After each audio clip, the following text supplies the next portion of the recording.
Ladies and gentlemen, Mr. Cropper here, just with a quick thought about religion.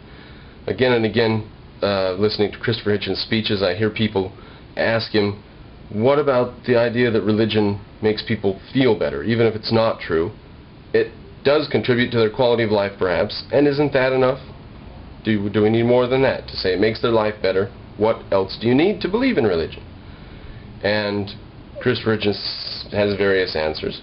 But the answer I want to give is, no, it doesn't make you happier. No, it couldn't make it happier. It can't make you happier.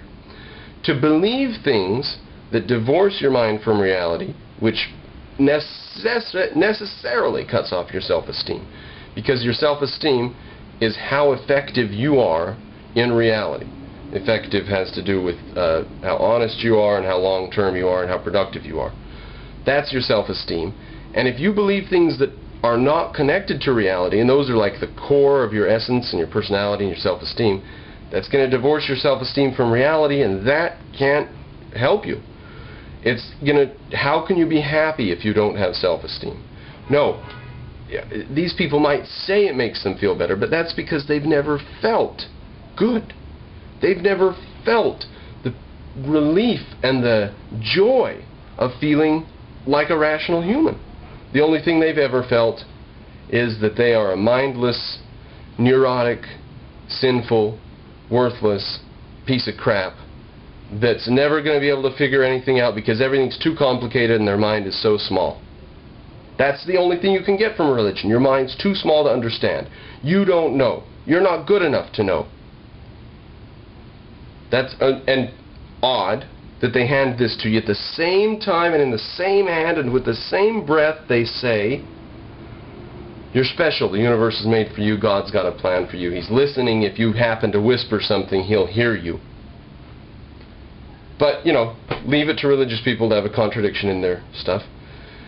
No, you can't feel better. It can't lower your blood pressure. It can't make you live longer. It can't help you out in these ways. By divorcing you from reality, make you feel better and have better self-esteem and have a longer-term view of life and stuff.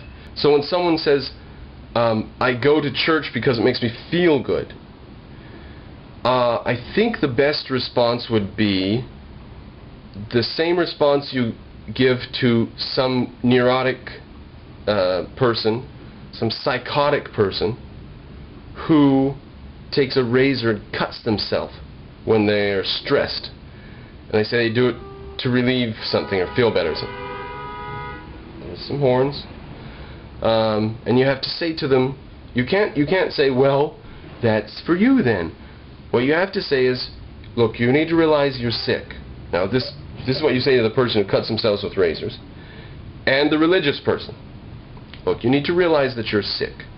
You need to realize that your mind is deceiving itself and that your thoughts are tangled up, and you need to get some piece of reality, get hold on a piece of reality, and stop swimming around in circles inside your mind and reorient yourself to the real world. Because religion's not making you feel better, and cutting yourself is not making you feel better. It's not helping your self-esteem. It's not relieving anything. It's not fixing any problems.